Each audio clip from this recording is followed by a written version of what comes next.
નમસ્કાર મિત્રો, સૌથી પહેલાં આપણી યુટ્યુબ ચેનલમાં બધા મિત્રોનું સ્વાગત કરીએ છીએ। હવે આપણે ડિગ્રી અથવા બી અથવા બીટેક એન્જિનિયરિંગમાં કરતા હોય જીટીયુમાં, એનો એક ઇમ્પોર્ટન્ટ સબ્જેક્ટ છે સેમેસ્ટર 3માં આવે છે અને ઘણી બધી વાર આગળ પાછળ સેમમાં આવ્યો હોય તો પણ આવા તમારા સબ્જેક્ટ યાદ રાખવાનો છે, પ્રોફેશનલ કમ્યુનિકેશન એન્ડ એથિક્સ। હવે નવા બીઆઈ કોડ સાથે આવી ગયો છે, તો જેના જીટીયુ એક્ઝામના ફૂલ પ્લાનિંગ સાથે આપણે એક લોંગ વિડીયો બનાવેલ છે। એ તમારે લોંગ વિડીયોમાં બધા પ્રશ્ન આપેલ છે, ફ્રી ઓફ કોસ્ટ તમારે તૈયારી કરી નાખવાની, ચેપ્ટર વાઇઝ પ્રશ્ન આપેલ છે મિત્રો।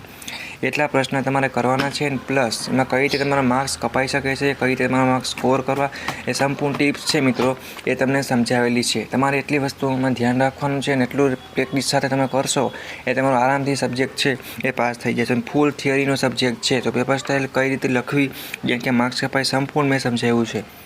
અને ડિગ્રીમાં છો તો ગુજરાતી નહીં આવે, ઇંગ્લિશ જ આવશે, તો થોડુંક ધ્યાન રાખવી પડશે, બેકલોગ કેટલી આવે એના માટે વિડીયો જોઈ નાખો અને સપોર્ટ માટે આપણી ચેનલને સબસ્ક્રાઈબ કરો અને તમારા બધા સેમેસ્ટર 3ના દોસ્તોને વિડીયો શેર કરો। ઓકે મિત્રો, thank you, take care, bye bye.